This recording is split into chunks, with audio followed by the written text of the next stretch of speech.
This conference will now be recorded. Mr. Chair, we have a quorum. Very good. Thank you. Looks like it's 3 o'clock, so I'd like to welcome everyone to our meeting on Tuesday, May the 11th at 3 p.m. As I welcome everyone, I want to make sure that I may give a special welcome to one of our new members, Sarah Lopez from Sedgwick County Commission, is now one of the 4 members from Sedgwick County. So I want to recognize her this morning or this afternoon. We'll move on with the regular business. Our first item on the agenda is to approve the May 11th agenda, and I make a motion that we approve the agenda. Do I have a second? Second. We have a motion and a second. Any discussion? Seeing none, all in favor, please signify by saying aye. Aye. Aye. Opposed, same sign. Didn't hear any opposition. Motion passes unanimously. Next item on our agenda is approval of the April 13th meeting minutes. I make a motion that we approve the April 13th meeting minutes. Do I have a second? Second. Second. We have a motion and a second. Any discussion? Seeing none, all in favor, please signify by saying aye. Aye. Any opposed? Seeing no one opposed, the motion passes unanimously. Item C, 2C is chairman's report. I'll give most of my report, I believe, during the executive committee discussion. So I will move on to the director's report. You're on. Thank you, Mr. Chair and members of Transportation Policy Body. Good afternoon. Quick overview on a couple of items today. As you all know, for the advice of our chairman, Commissioner Dennis, we have requested, staff has requested various entities to present the growth patterns and transportation needs and the goals of how the regional connections are envisioned. These series of meetings have been rewarding. We have City of Wichita scheduled for September. I need to check the schedule. There's a very likely an event either at the end of this year, 2021, or beginning of 2022. The awards ceremony event will be planned later on. Right now, it's still under the planning stages, but these summaries and these presentations would be, selection for the for those awards. All these presentations would be considered at the end of this year. We'll update more on the planning stages of that event as time progresses. That's a quick report on the cities and jurisdictions connecting within the region. And thank you for all your leadership, regional, coming various entities together at WAMPO is also very rewarding. The second item I have is a 2021 audit planning. Much of the credit goes to many of you, among you, Commissioner Dan Woodzak and the council member Becky Tuttle both have encouraged to move this as quickly as possible, having 2020 audit completed and also planning 2021 audit. Today, we have 2020 audit reports, final reports in your packets, and we have AGHT members to present today. I also want to give a quick update on 2021 audit. As time progresses, staff is very committed to make sure the audit is taking place early on in the year. For example, in 2021, we would like to have it more quickly than this May, perhaps by March, April timeframe in 2021. At the moment, we have RFP posted, and we have 2 proposals, very competent proposals, both of them. We are in the process of forming the selection committee to choose one of the proposals, one of the firms for the audit. We are working with the City of Wichita financial staff, and we are also working with Sedgwick County financial staff members. Both are extremely experienced, so we'd like to have them as a selection committee members. So that's the quick status on what's going on 2021 audit. And then you have pretty soon 2020 audit report as well as City of Bel Aire's transportation growth and its plans to connect regionally. Thank you so much, all. Thank you, Mr. Chair. Chad, I appreciate it. We're going to talk more about the audit here when we get Mike Lowry and Michelle Locke on, but I appreciate everything that you've done with the audit. One of the things that we discussed at our last executive meeting, and I'll give you a little preview of my executive comments, was Mike present us a copy of the audit findings, and thanks to Chad, our audit findings are completely different than they were in the past. So we're very pleased with the way things are coming out. I don't want to steal Mike's thunder, but I do want to thank our staff for what they're doing to make a big difference in what's happening with the audit. So with that, we'll move on to the next item. Item number 3 is public comments. Do I have anyone that wishes to speak on public comments today?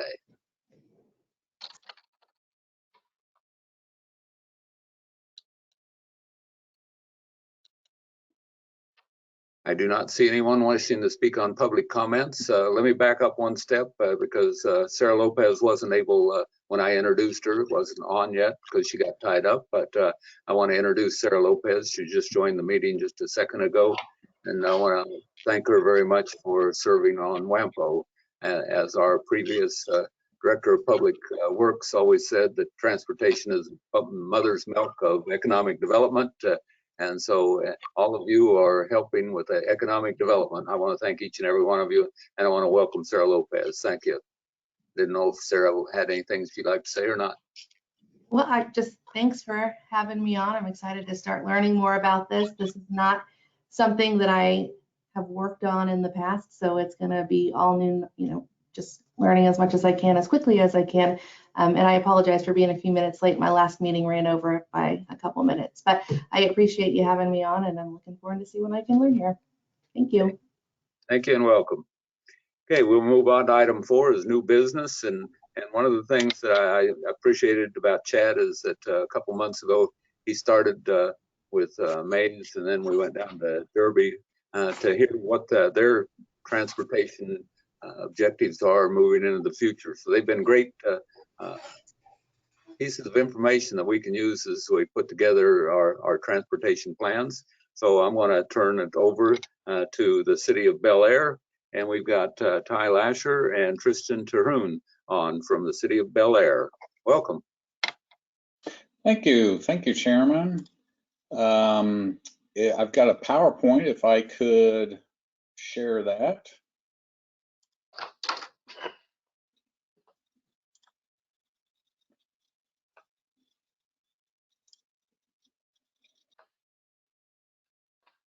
Can everybody see that?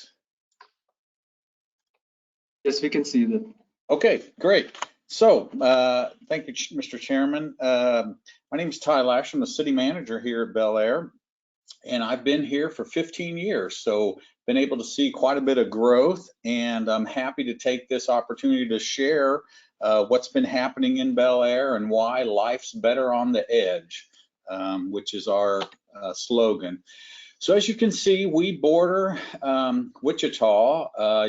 We have, as many cities do, have some jagged lines that divide us from other communities, but primarily on the south and the west side of Bel Aire is City of Wichita. Then we move on the north side, we touch Keachai, and then we've got a natural growth in the county north and to the east. And you can see we go from Oliver all the way over to 127th Street and north to K254 is basically our boundaries and growth area. So just some fast facts about Bel Aire. We just celebrated our 40th anniversary last year, so we're a relatively new city compared to a lot of cities that have been around since the 1800s.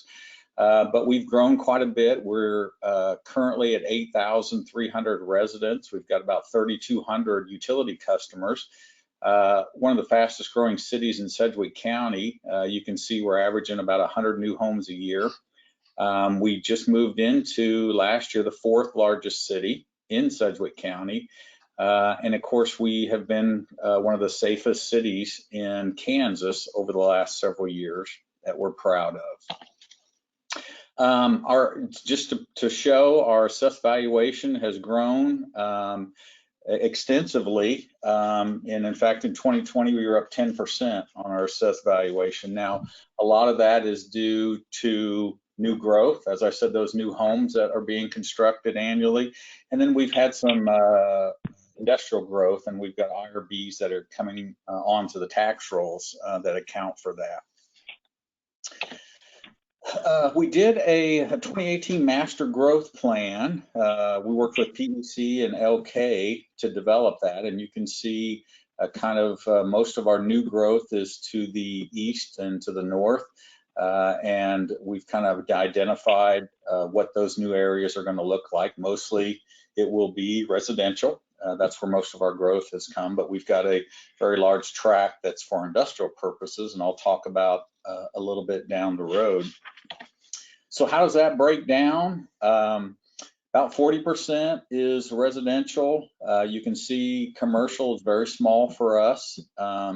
We've got quite a bit of industrial property that's available and that we're using. Institutional is pretty large. We've got a Catholic Care Center here. We've got some schools here that account for a good portion of that. And then about 10% we use for parks and recreation. So the great thing about Bel Aire and what we like to share with people that are looking for Bel Aire is we're really close to a lot of amenities that the Metro has to offer. You can see there's a lot of grocery stores around. With our transportation system, we can get to the zoo or downtown, WSU, all within a short driving distance. And for us to get to the west side, the North Junction is very important for us, and that's why we've been very supportive of the improvements that need to be done there, because that is our main way that we get to the zoo and to the west side of town. As I said, we have a number of schools. So Bel Aire, over half of our city limits are in USD 259. But we also are in a Circle School District, which is 375. And so as a lot of communities, one side of the road may go to Circle and the other side 259. That's the way it was divided years and years ago. We do have a couple private schools, parochial schools. Sunrise Christian Academy is here. If you follow high school basketball, they're always very, very good. And in fact, they played for a national championship this year. They didn't win. And then, of course, we have Resurrection Catholic School, which is a K through 8 that's located in Bel Aire. So our biggest project that we're partnering with WAMPO on is our Woodlawn expansion. Basically, that is from 37th Street north to 45th Street. The MKEC was our design engineers on that, and Garver Engineering is doing the inspections. From 37th to the railroad tracks will be a 5-lane. We do have some commercial and retail along there that this will help a lot. If you've been on Woodlawn up to 37th, you see that you'll see that it's a 5-lane. Once we cross the railroad tracks, we'll go to a 3-lane, and that will go all the way up to 45th Street and include the intersection of 45th reconstruction. The great thing is that we're being able to put sidewalks and bike paths in there and such, which we have a lot of people that head down to like the North Y and such so that can utilize that walking path. And then we've got a big park, Bel Aire Park is right along there as well. So we'll be putting a cross light there for citizens to get across Woodlawn once that's completed. Another big project that we're currently working on, we're partnering with Sedgwick County to get some type of interchange along K254. If you've heard, accidents are prevalent along 254. A lot of deaths occur because of the intersections at Greenwich, Rock, and Webb, and then of course going on into Butler County, there's additional ones, and Circle School District is in Towanda. And so they have some concerns as well. But currently we're working with Sedgwick County to look at a study this year for either Webb or Greenwich to put an interchange in there. It's currently supported by the City of Wichita, of course, Sedgwick County, and the South Central Kansas Transportation Coalition is on their top priority as well. So we're going to work on getting that put together for KDOT's next transportation plan. Streets and connectivity is very important for us, and with all that growth that's taking place, we're looking at some needed improvements. We're going to be working with WAMPO, hopefully, to get on some future projects. 45th Street from Oliver to Rock is getting a lot of traffic on it. We've got 2 schools along there now and a number of new subdivisions. 53rd Street as well. Woodlawn, we need to continue that, clear up to 254 because at 45th, it'll be a 2-lane. Webb Road from 254 to 45th Street is currently a 4-lane, and we'll need to work on keeping that up. And of course, Greenwich is really growing in Wichita with Greenwich Place over there at K96. And as you head north, it ends up just past Greenwich Place going to a 2-lane, but there's a school there, and that will need to be something that we in the county in Wichita look at for future. So this is a map of showing all the new subdivisions that are going in Bel Aire. And you can see most of them are along 53rd Street. That's where our growth is. And it's a lot of our growth is where our open ground is, and that's is east of Rock over to Webb. We also have 2 industrial sites that I'll share a little bit about. So here we're looking at 53rd Street from Oliver to Woodlawn. Currently, it's a 2-lane. It's in need of repair. It was put in as asphalt years ago, and it's falling apart like most people have with old asphalt roads.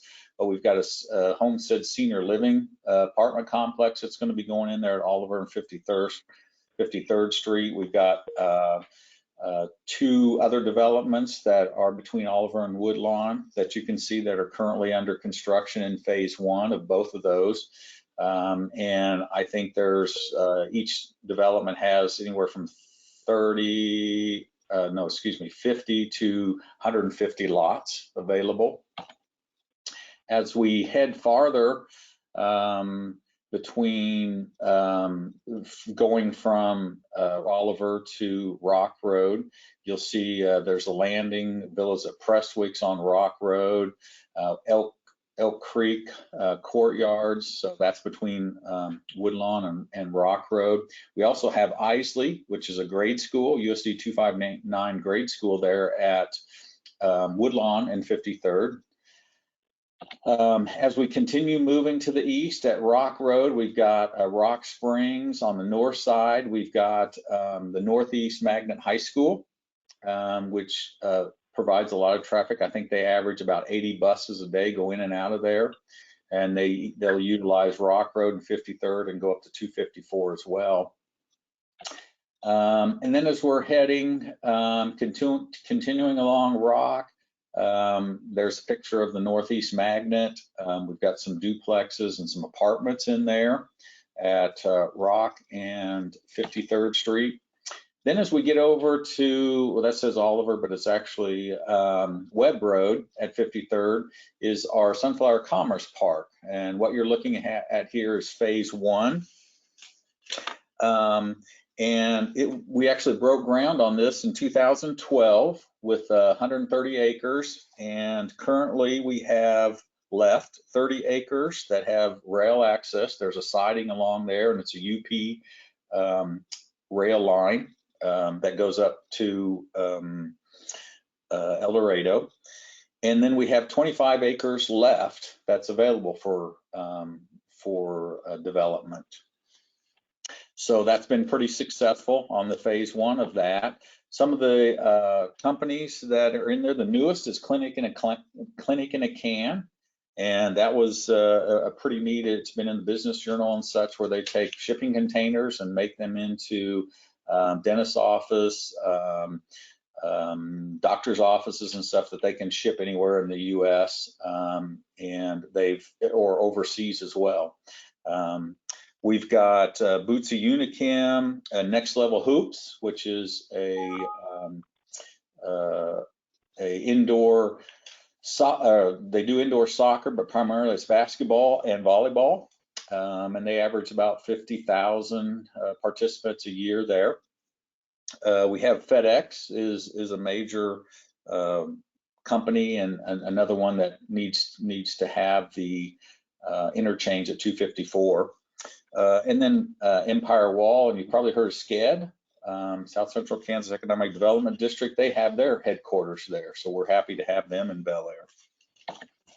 So on the north side of 53rd, this is phase 2, and it's 250 acres roughly. Currently, we have Epic Sports, which is an online sports apparel company that has about 20 acres. The 90 acres at the corner of Greenwich and 53rd is under contract with Occidental, and they're looking at doing an industrial site there. And then we have another 100 acres that's also available for sale. The interesting thing that we did was we looked at our Commerce Park, because obviously it's a large size, and we wanted to see, how does that affect our region? And so what we did was we looked at the zip codes of all the people that work in Sunflower Commerce Park. There's over 600 employees that work there. Only 10% of them live in Bel Aire. The rest of them are traveling, and you can kind of see where they're coming from. But Andover, Augusta, Derby, El Dorado, Garden Plain, Goddard, Halstead, Hayesville, Keachai, Mays, Peck, Rose Hill, Sedgwick, Towanda, Valley Center, Whitewater, McPherson, Hutchinson. That's where they're all traveling from. So when we talk about regionalism and WAMPO and the transportation, there's a prime reason that it's important, because of all of the people that are traveling to our industrial park to work. So the other industrial park that we have is Bel Aire Industrial Park, and it's at the corner of 45th and Webb, and that's owned by the Michaelises. And currently there is Wickham Glass, and then we worked with the Michaelises to put in two spec buildings that you can see in the picture, and they're not full yet, but we have a few companies in there that are utilizing that. And some of the companies are Wash My Windows, Radical Bubbles, which has nothing to do with bubbles. It's about blinds and window blinds. So and then there's one-on-one mobility, but again, they have additional space to lease out. The next big project that we're pretty excited about, this is the corner of 45th and Rock Road, no, I'm sorry, 53rd and Rock Road. So you'll see in that left picture where City Hall's at. So there's open space across from City Hall. It's about 28 acres. And we currently have that under contract with a developer. And so that will be a mixed use. There'll be some residential and retail that's going in there, and as part of that, the city is committed to build a park, a main gathering space.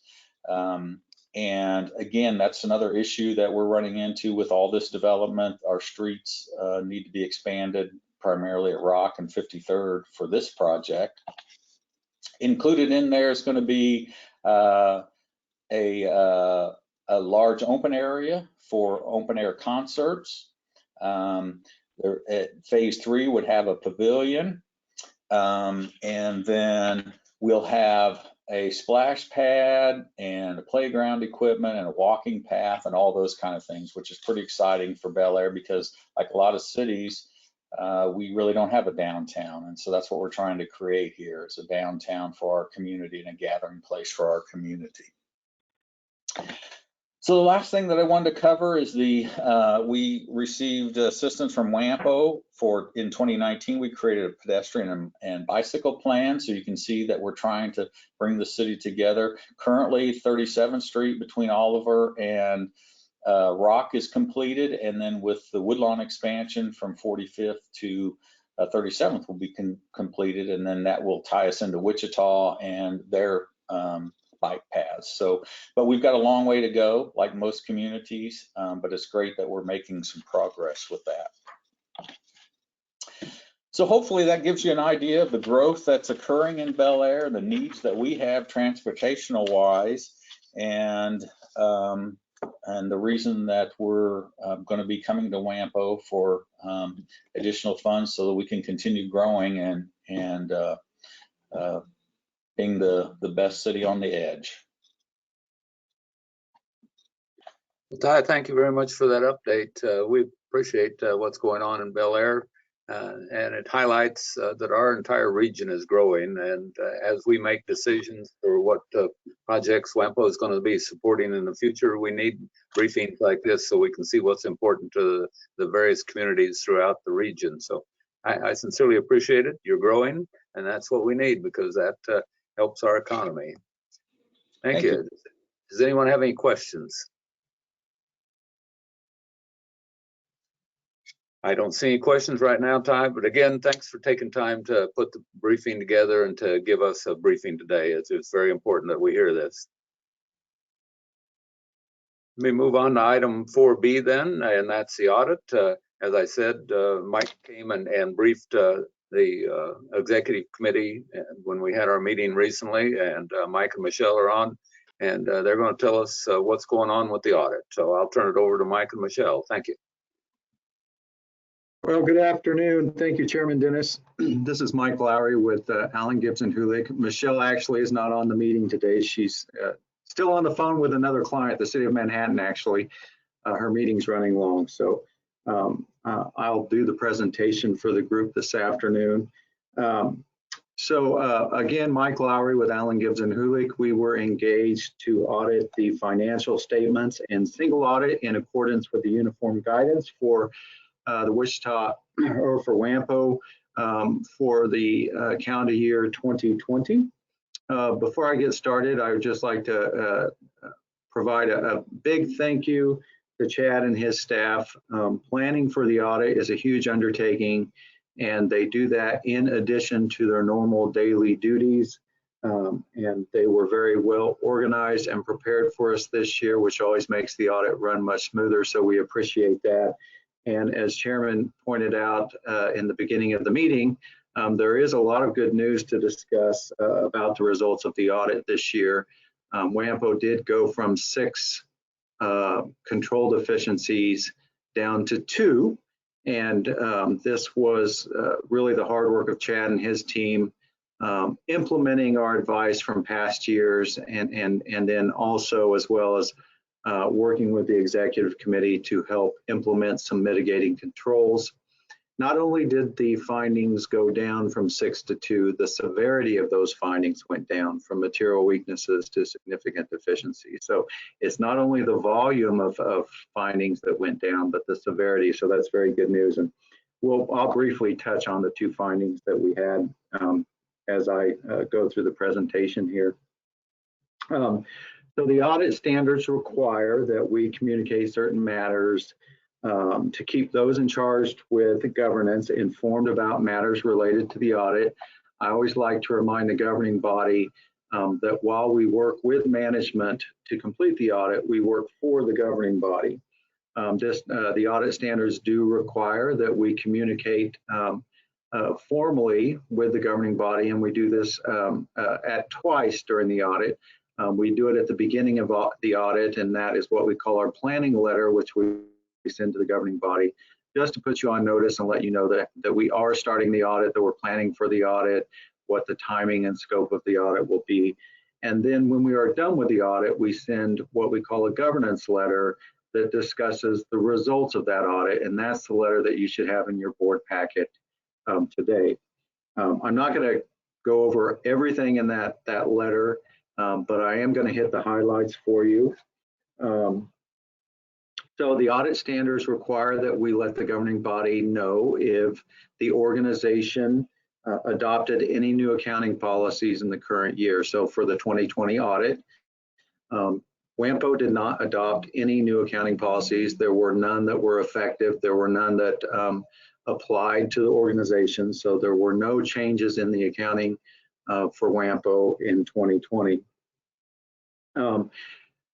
There is one what we call significant accounting estimate, and we again are required to let the board know what accounting estimates are in the financials. So believe it or not, the financial statements are not all hard and fast numbers.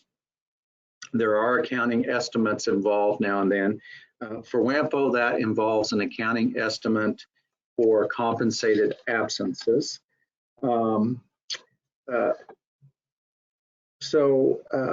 WAMPO calculates a liability for compensated absences based on the amount of unused vacation leave held by employees at year end, multiplied by their compensation rates in effect during 2020. As a basis for our opinion, so we do make sure that we agree with that opinion, with that estimate that management has developed. As a basis of our opinion, we reperform the calculations used by management to develop the estimate and then verify the wage rates used for all employees and trace the amount of unused vacation to leave source documents. And we, when we were done auditing that, we did concur with that estimate and we did not have any adjustments for that number. Believe it or not, it's only about $8,000, but due to the $8,000, but due to the size of WAMPO, that is considered a significant estimate for the entity. We did have two audit adjustments to the trial balance that was presented to us to do our audit.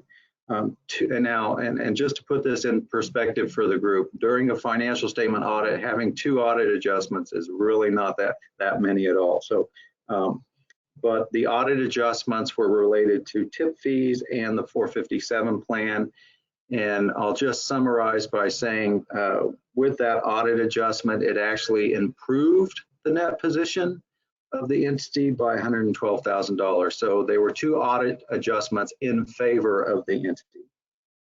Again, they were related to tip fees and the 457 plan. I always like to remind the governing body that there are three goals for any audit. Did the entity comply with all laws and regulations? Were internal controls in place? And more importantly, did they work?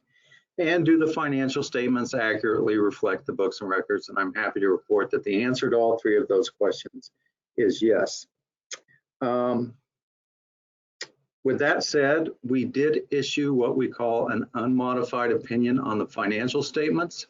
If you recall, an unmodified opinion is the highest level of opinion that you can receive in a financial statement audit. Any questions so far before I move on to the single audit? All right, hearing that, I'll move on to the single audit. As a reminder, any non-federal entity that spends $750,000 or more in a given year is required to have a single audit in accordance with the unified guidance. Again, it's not how much money, federal money, an entity receives in a given year, but it's how much they spend in a given year that triggers that single audit. Obviously, you know, the major federal grant revenue and expenditures for WAMPO is the KDOT planning grant. That is the grant that we audited this year. When an entity has a single audit, they are required to put together a financial statement. That financial statement is called the Schedule of Expenditures of Federal Awards, or SEFA, S-E-F-A for short, as the acronym. The total federal dollars on that financial statement were roughly $1 million. The KDOT planning grant represented about $930,000. So we ended up auditing about 90% of the federal expenditures that WAMPO had. We did have one finding related to the single audit, and it had to do with reporting. So when they submit their quarterly reporting to KDOT, proper internal controls would dictate an approval or final review of those reports. And I will point out that by the time we did the audit, WAMPO or management had actually implemented the control so that they would avoid a situation like this. But the downside is, we audit the whole year, just not part of the year. So one of the reports that we looked at the beginning of the year did not have that control in place, but the other three did. But because it was, only 4 reports, it did rise to the level of a finding. The good news is that by the end of 2020, that management had implemented a mitigating control. So next year, that finding should not be there. As a result of the single audit, we did issue, again, an unmodified opinion on the single audit as well. With that, that's my presentation, and I will stand for any questions. Any questions for Mike? Yeah, this is Jim Benage with Bel Air. The finding that you had was number 2020-001, and you made there was a statement in there that it still exists unrestricted access to the accounting system and the ability to authorize transactions. And it looked like that really hadn't been addressed very well, at least from what I'm reading. But I'm only reading a report. I don't have the interaction with folks, so I don't know all that's behind that. Can you elaborate on that? Right. Well, yeah. So what we had suggested, let me get that page.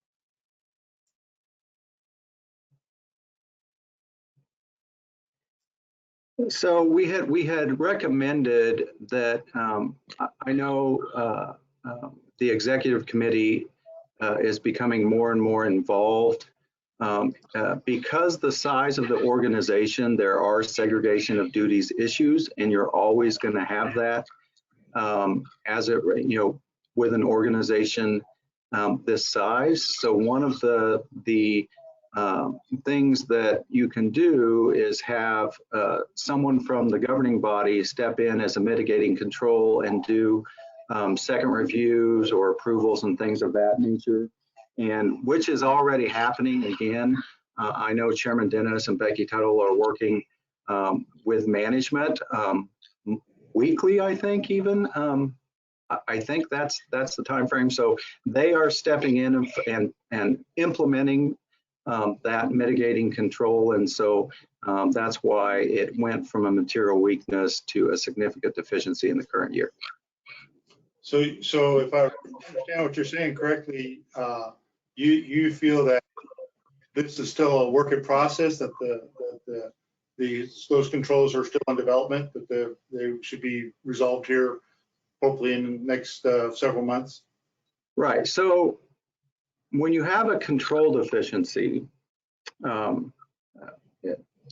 it's not always possible to eliminate that control deficiency because of the size of the organization, especially when you're talking about segregation of duties.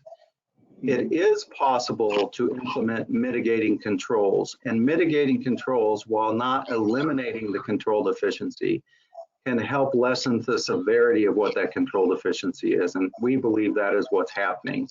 Ultimately, I think the only way they could eliminate this control deficiency would be to hire an additional person. But then you have to ask yourself, you get into a cost benefit type situation, and is the cost of implementing the control, does that outweigh the benefit? And I think that is probably where WAMPO sits with this one. So I think as long as members of the governing body help management with a layer of those extra controls, they should be fine. Okay, thank you. Appreciate it. Sure. Thank you. Any other questions? I don't see any other questions. Once again, Mike, thank you very much for the audit report that you provided to both the executive committee and now to the whole TPB. and we look forward to great things in the future. I am very happy that we've got a completely different audit briefing than we did last time. So Sure. I think we're going the right direction. I appreciate it.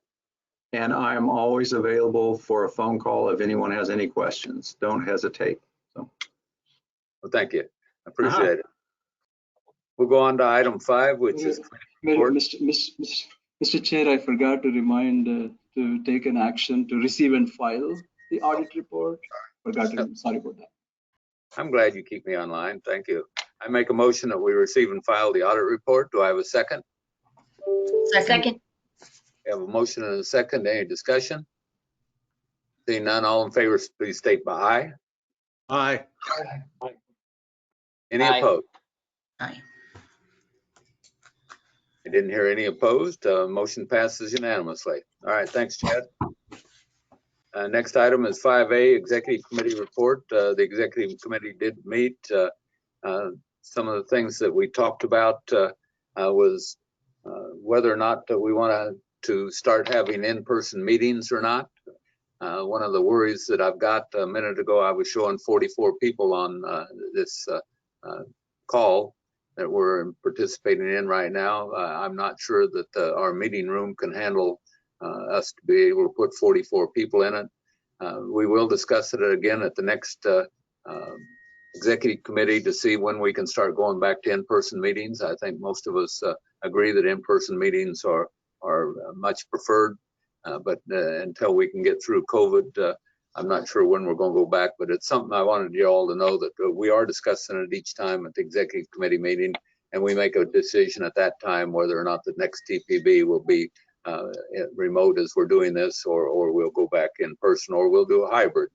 So we'll continue to talk about that. Another item that we discussed, we just had Mike Lowry on. I'm not sure if he's still on, but we've got a meeting with him again, I believe tomorrow, with Councilwoman Tuttle and Chad and I. One of the things that the executive committee takes a look at very carefully is where we're at with the budget and spending, and things like hires, and making sure that we're staying within a budget. And one of the concerns we've got when we look at the financials, it's difficult for us to really understand exactly how much we've got, whether or not we can afford another hire, whether or not that we've got the correct amount of money in our tip of funding. So we've asked AGH to help us with a template. And if anyone has any recommendations on what ought to be in that template, we need something that the committee can look at very quickly and easily to analyze exactly what our financial position is. So we've tasked Mike again to come and speak with us and to work with Councilwoman Tuttle and Chad and I to take something to the entire executive committee so that we can decide what kind of data that we need in order to be able to make recommendations to this entire body. So right now it's a work in progress, but hopefully we'll move a little bit further forward with that tomorrow. And then when the executive committee meets in the near future, I'll bring it whatever kind of draft that we've got to them, and then we'll bring it to all of you to see if we've got the data that you need in order to be able to make decisions as we decide what things that we're going to fund, not just for transportation. I'm talking operations. I'm not talking about the different projects. I'm talking about what it costs to operate WAMPO. So that's where we're at on it. Any questions on that? I don't see any. That brings us to the next item. We've recently hired a couple people. Chad is looking for a third individual, but one of the questions we've got is operationally, where are we at with funding? So that's important that we have a level of confidence that we have the funding available in order to be able to do another hire. So we're still looking at that, and we will bring something to you in the near future. Again, I really do like the city briefs. We probably want to start looking at some areas Well, for example, today we were briefed on the CIP for Sedgwick County. It's over $100 million for the next 5 years. And those projects all have an impact on transportation in the region. We work with the Transportation Coalition. So there are a lot of moving parts in what we need for transportation and economic development. So at some point, we probably need to brief the CIP for Sedgwick County so that you know what we're looking at. And then when we start looking at the region, what is happening in over in Butler County and so forth. So we'll keep these city briefings going. The 3 that we've had are all fantastic, and I appreciate that. The last item that I have, unless I missed something, Chad will correct me if I did, but we've had a couple months now that we've discussed a citizen member of this committee. And we briefed you last month, and following that, we did have a meeting by Zoom with the state and the federal folks, and we went back and reviewed it again. And so I'm going to bring some comments to our next executive committee meeting so that we can decide what we need or if we need a citizen member. What they pointed out to us, and Mike and Rick, you can correct me if I'm wrong, but what we briefed you last month said the federal requirements said that we could not have that, and they corrected us and said that it is possible to have a citizen member. So we're going to go back and review it. It's not mandatory one way or the other, and we'll talk about it at the executive committee, and we'll bring it back to this group with a recommendation at the next meeting. So I don't know if I misspoke any place, but if I did, why, Rick and Mike, you can correct me.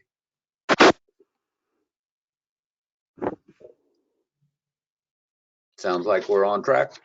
That's all I have from the executive committee. We'll move on to some of the other committees, unless anyone, first of all, let me make sure I don't have any questions from that. I don't see any.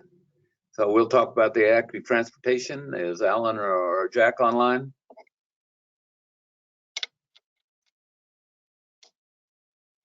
Alan or Jack? It doesn't sound like it.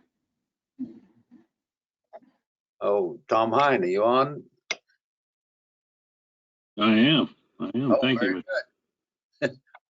Welcome. We got any updates for us? Thank you. Yeah, KDOT, we've got about 10 projects going across the metro highways. So the Green Project, of course, is in its 3rd year. It's on I-235 on the north side of the metro. That will wrap up by the end of the year. And also the East Kellogg at Greenwich project, which the KTA is administering, will wrap up at the end of this year. So nice to get those 2 big ones wrapped up. And of course, we're just in the beginning stages of the North Junction Gold project, which started a month ago. And we're seeing a lot of activity up there, a little bit of interruption to traffic, but that's to be expected. It's a big project, and it will be 3 years as well. We've got ITS upgrades going on across Wichita at 15 different locations for which way, that being cameras and more signs. We have a bridge replacement on southbound I-235 near West Street. Northbound I-135, the bridge repairs from US 54 up to 17th Street continue each weekend. They work Friday night till Wednesday morning at 6 a.m. So they try to do as much as they can in that area over the weekend, but inevitably they still need some working time on Monday, Tuesday. So that interrupts traffic on northbound 135 quite a bit, but they're getting close. I think they'll finish in June. We have the east leg of K96 pavement repair and eventually an asphalt overlay east of I-135. And we just started some work out on US 54 west of Goddard, and we will start night work east of Goddard. So a lot of projects and a lot of traffic implications, but all for the good. Thank you. Thank you, Tom. You can tell the weather's getting a lot better because we're doing a lot more transportation projects right now. So thank you for what you're doing. Right. Next up is KDOT. Mike or Brent, are you available? Yes, Mr. Chair, it's Mike Moriarty. Not much to report from KDOT headquarters here today. I did want to remind everyone that the draft KDOT Long Range Transportation Plan is still out for public comment. That comment period does close on May 18th, so next Tuesday. So if you get a chance, please visit ksdot.org and review the plan and offer some comments. If you've not done that already. Thanks, sir. Thank you, Mike. Appreciate it. Next up is the federal government. Rick, are you on? Rick is not on. He's on vacation right now. This is Matt McDonald. What I'll say is our new community planner who has been hired will be on board and starts working on the 24th of May. So that'll be very good. Very good. Well, thank you. Do we have any other business to come before the WAMPO today?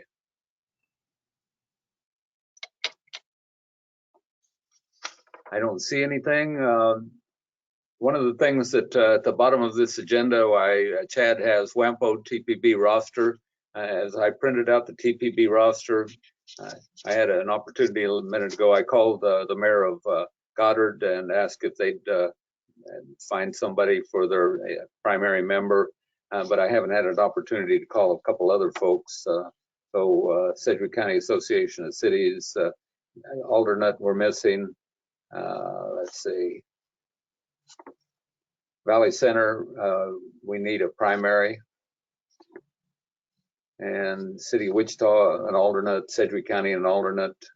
Oh, there are a couple open positions right now. If we could put some names in there, that'd be wonderful. So take a look at that. It's in your package, and see if we can get an update and make sure we have a full roster.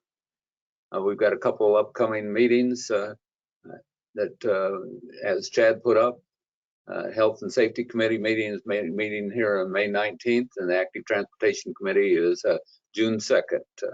So, Chad, do I have anything else? Thank you, Mr. Chair. That's all.